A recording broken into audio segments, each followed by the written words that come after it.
მოგესალმებით. პირველ რიგში ბოდის გიხდით, რომ ესეთი გაუბედურებული ვარ, მაგრამ დღეს არის შაბათი, ხო აგვაქვს King of Drift-ის მეოთხე ეტაპი, არ ვიცი ეს ვიდეო როდის დაიდება, მაგრამ დღეს თელი დღეა ვამზადებთ მანქანებს, ვამზადებთ ტრასას, დავხაზეთ და მაგიტო ვართ ესეთ მდგომარეობაში. მაგრამ მიუხედავად ამ ყველაფრისა, მაინც მოვიკრიბე ძალღონე და გადავწყვიტე, რომ გავაკეთო ახალი ვიდეო YouTube-ისთვის. დღევანდელი ვიდეოს თემა იქნება შემდეგი.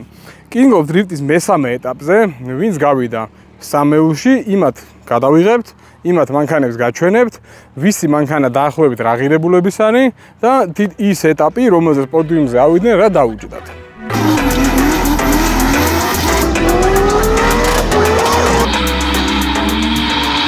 მოგესალმებით, მე ვარ გუგა კივალიძე და მე გავედი მესამე ეტაპზე, მესამე ადგილზე. ეს მანქანა ესე დეტალურად არ მიჩვენებია YouTube-ზე თქვენთვის, მოკლედ ეს არის ნიკოლოზას E46, რომელმაც თავისი სიცოცხლე დაიწყო როგორც 3-დანონმა ZHP-მ, ძალიან კარგი მანქანა იყო. მერე მოხვდა ნიკოლოზის ხელში. 3-დანონი გააფუჭა და გადაწყვიტა, რომ ჩაედგა 5-დანონი.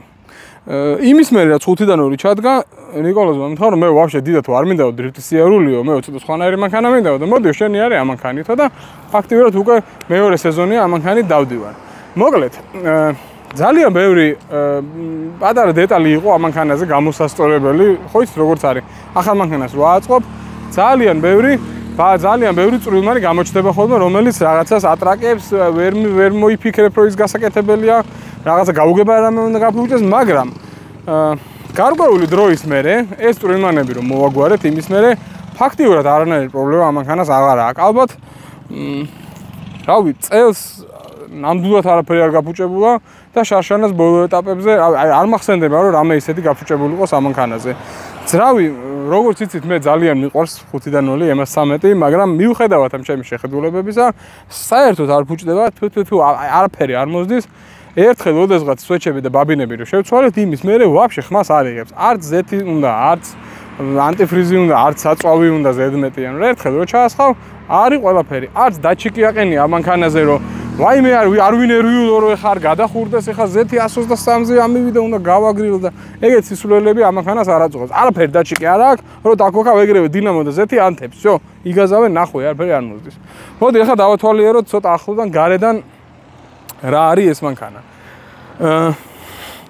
თავიდან ეს იყო ძალიან გაპრანჭული და მოწესრიგებული, ჩვეულებრივი ქარხნული, ყველაფერი ეყენა.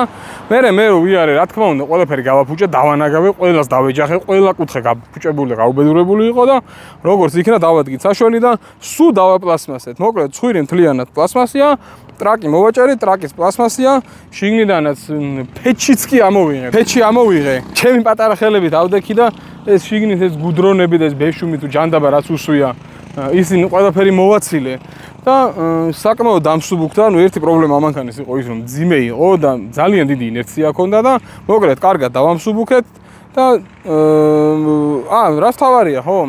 ერთ დღეს ამ დაჯახებები და უბედურებებით, მოკლედ ერთი ამორტიზატორი იყო, ორი ამორტიზატორი იყო გაღუნული. ერთი ბორბალი იყო დაახლოებით 12 გრადუსში რაზვაში, ერთი იყო 14 გრადუსში. ნუ რა თქმა უნდა, მოხევას დაღუნული იყო, ამორტიზატორები დაღუნული იყო და სადღაც ვისხედით არ მოხდეს და ნიკოლოზამ ხვალ მიდი ტოპსპიჩიო და ახალი ამორტიზატორები და ახალი მოხევა დააყენეო. მე თქვი, საულ ნიკოლოზ, ძმო, მივარდი დილას იასნა ტოპსპიჩი, გამოვიტანე ეს ყველაფერი და ახალი ამორტიზატორები ტოპსპიჩის და ახალი მოხევა მივაყარეთ. მოხევა სხვათა შორის კარგად მუშაობს ძალიან, რა ვიღაცებს არ მოსწონთ, მაგრამ გასაგებია ვაისვაბი უფრო მაგარია, მაგრამ ეს ღირს ერთი 1000 ლარი და ვაისვაბი ღირს რავი, რო ჩამოიტანოს ზებერთი $2000-მდე დაახლოებით. ასე რომ ვიცით რომ ვაისვაბი ჯობია, მაგრამ რეალურად ეს თავის ფასთან შედარებით გადასარევად მუშაობს.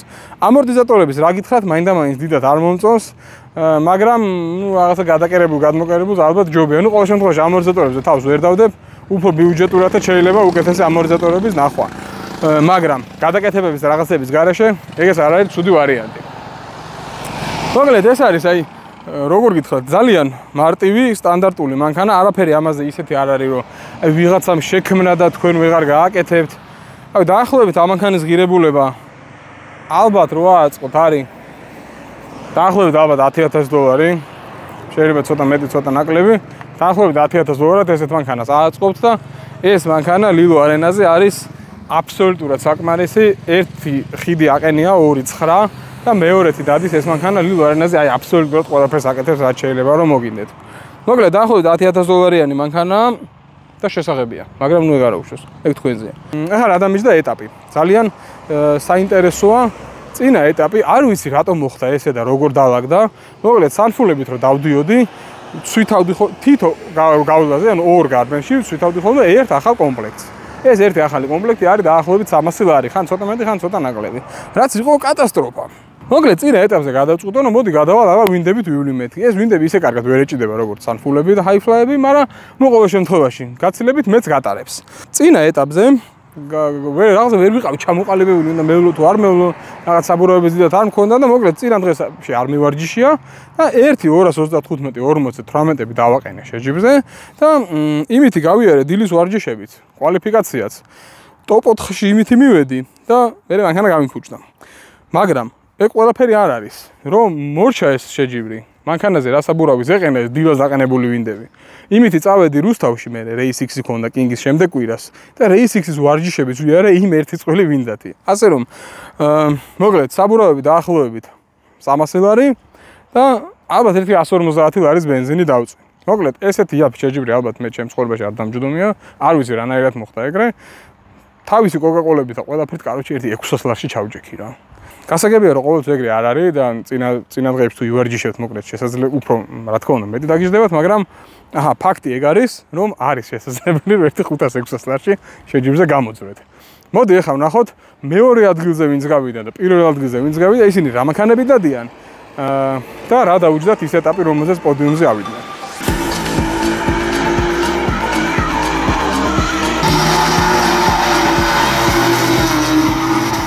ესე იგი ეხლა ჩვენ ვართ აკაკისთან ერთად. აკაკი გავიდა მეორე ადგილზე.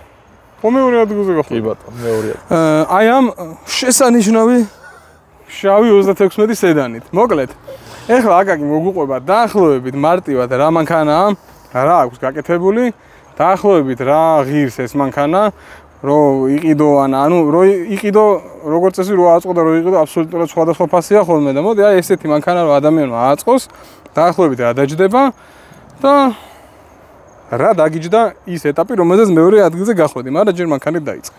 მოგესალმებით.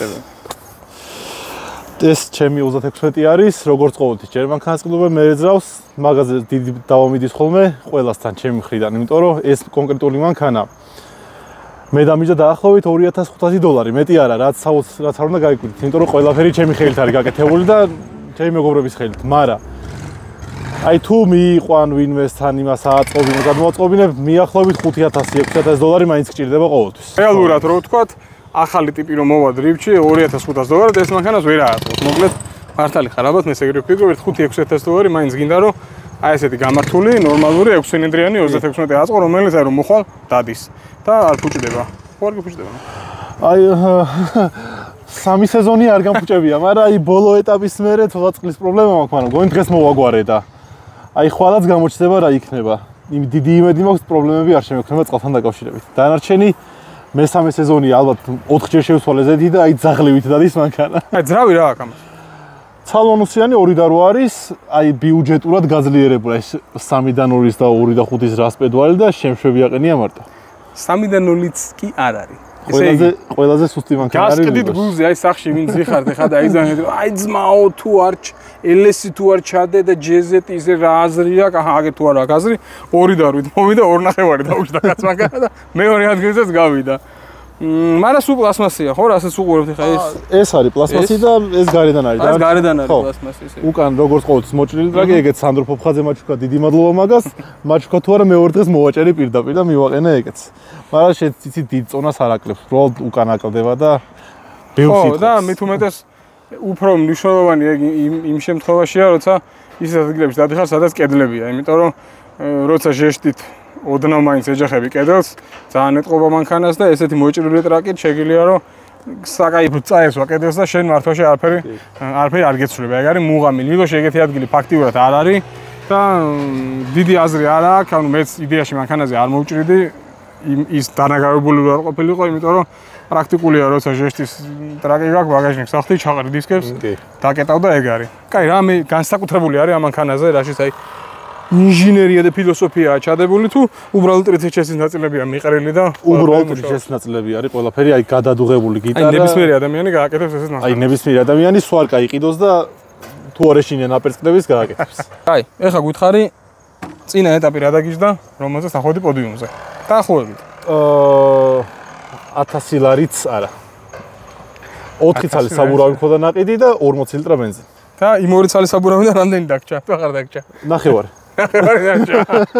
კაი, მე ვიყავი სადღაც 600 ლარზე, ოღონდ მე კოკაკოლებით შევიყვანე მე 600 ლარში. არ ვიცი როგორ მოხდა, მაგრამ წინა ეტაპზე იმენა ერთი წვილი თუ არა და ეს ერთი წვილი კიდე დამრჩა.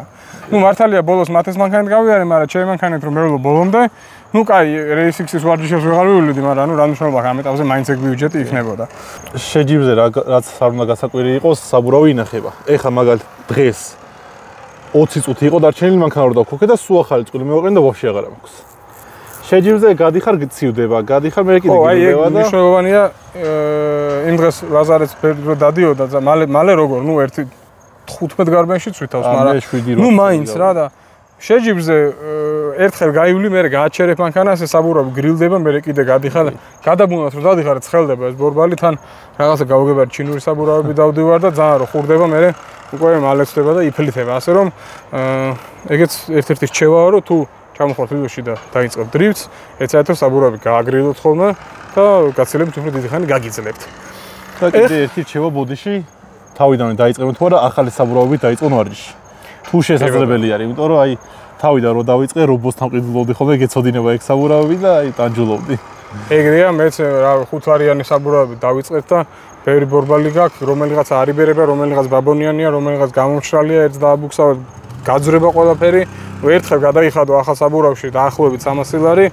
ანუ ზუსტად იცი როგორი იქნება, არ დასკრება, არ გაბანძდება იმაზე მალე ვიდრე უნდა მოუვიდეს და ანუ რაღაცა პერიოდი გატარებს და გეცოდინება რომ შემდეგში რო იყიდი, იგივენაირი იქნება და რაღაცა სურპრიზები არ დაგხვდება. ასე რომ იყიდეთ ახალი საბურავები, ნუ გენანებათ. ეხლა გადავიდეთ ვისთან და გადავიდეთ? მოიგო, ჭეიშვილთან და გადავიდეთ, იმიტომ რომ ჭეიშვილმა მოიგო მესამე ეტაპი. მეორე ეტაპის მოიგო, მაგრამ მეორე ეტაპის მერე ვერ მოვიფიქრე ამ ვიდეოს გადაღება და მესამე ეტაპის გამარჯვებულთან გადავიდეთ ეხლა. წავედით.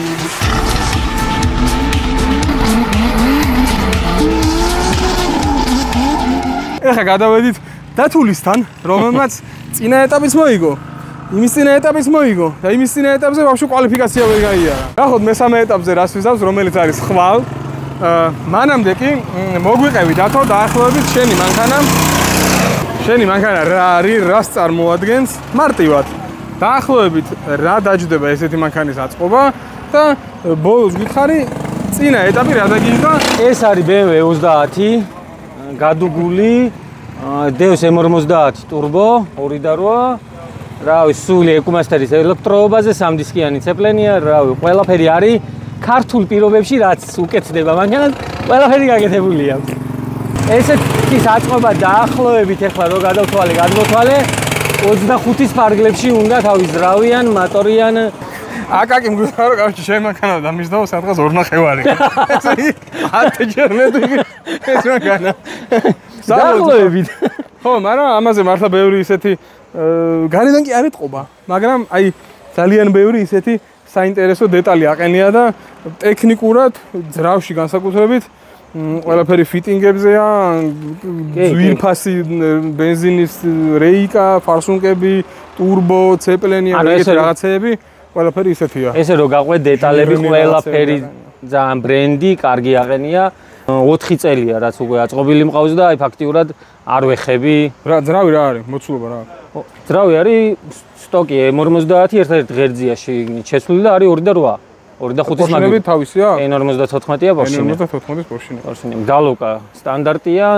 აქ კი ეთყობა რომ ვანუსიანის გალოკაა თითქოს, მაგრამ უანუსოა.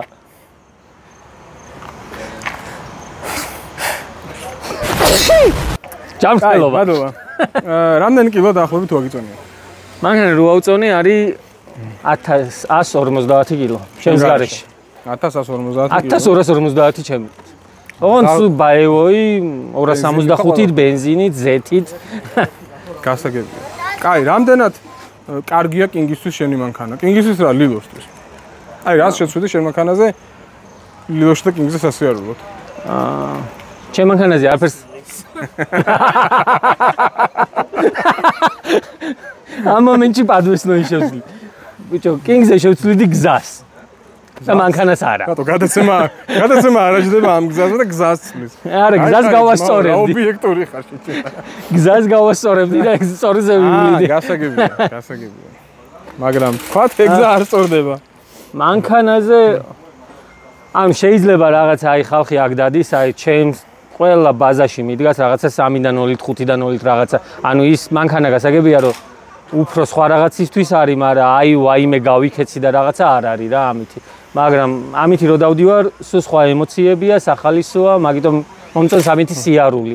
მაგრამ რეალურად ეს მანქანა მზად არის იმისთვის, რომ იარო საქართველოს ჩემპიონატი ძალიან ჩქარი გზებით, დიდი საბურავით და ავი დაჟე რაღაცა იმ დღეს მეჭერავებოდა და თუ რაღაც ეს ტელეფონში მე კი არ ვიტყვი მაგასთან. თუ საჭირო იქნება დათო იტყვის მე თვითონ. ერთ-ერთი მართლა ყველაზე გამორჩეული მანქანაა, ერთ-ერთი ყველაზე ჩქარია.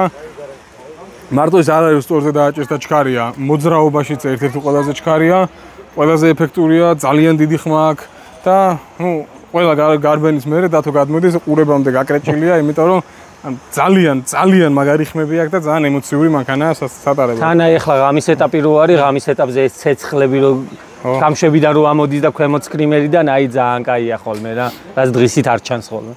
კაი, ეხლა გითხარი აი ამ შენი მონსტრით წინა ეტაპი რა დაგიჭდა? თუ გინდა ჩვენ ბიუჯეტებს გეტყვი ჯერ. მიდი. გითხრა, მე დავთვალე თავის კოკაკოლებით და რაღაცეებით, ერთი 600 ლარზე ავედი. ერთი წვრითვიანე. აკაკიმ, კაროჩე, ორი წვრითვიანა და კაროჩე 1000 ლარამდე დაარტყა. ეხლა შენი ბიუჯეტი. წინა ეტაპის ხოთაშორის მე 3 წვილით ვიარე სულ. და რაღაც აი 1200, 1300 ლარი ალბათ. ბევრი არა. გასაგები. კარგი, წარმატებებს გისურვებთ მეოთხე ეტაპზე. ასევე. თქვენ გეტყვით რომ ვინ სახში ხართ და თიხელებს იშვერთ ვიღაცეებისკენ რომ აი იმას ის აქვს, იმას სპონსორი ყავს, ის ამდენი წელია დადის. თუ გინდათ სიარული, შეგიძლიათ რომ დაახლოებით $5,000 ააწყოთ რაღაცა მანქანა, რომლითაც მოხვალთ ივლით და რაღაცა შედეგს დადებთ. არ არის აუცილებელი რომ შეჯიბრდე რომ მოდიხარ პირველივე გამოსვლაზე მოიგო, ხო ეგრეა? ესე პირველივე გამოსვლაზე კინოებში ხდება ეგეთი რაღაცეები. რეალურად პირველი გამარჯვება ის არის რომ დივნიდან ადგები, ჩახვალ გარაჟში, მანქანას გააკეთებ და შეჯიბრზე მოხვალ და დადგების სტარტზე. ეგ არის პირველი გამარჯვება. მაგ გამარჯვებას უკვე მე მოყვება სხვა გამარჯვებები, რომელსაც დაგეგმავ და თუ სწორედ და ჭკვიანად მოიქცევი, ბევრ რამეს მიახსენებთ. ასე რომ ვისაც გააქვს სურვილი რომ იაროთ, შესაძლებელია ბიუჯეტურად და ზიარული გამარჯვება. შენ რა გიждდება მანქანა ძმა? იქით არის კამერა, შენ რა გიждდება? შესაძლებელია ბიუჯეტურად სიარული და თუ გინდათ მოდით ჩვენთან, ჩვენ სულ აქ ვართ და გავიცნობთ ერთმანეთს, ვიმეგობრებთ და აქ ხდება რომ მამა შენის მანქანას ვიღებთ.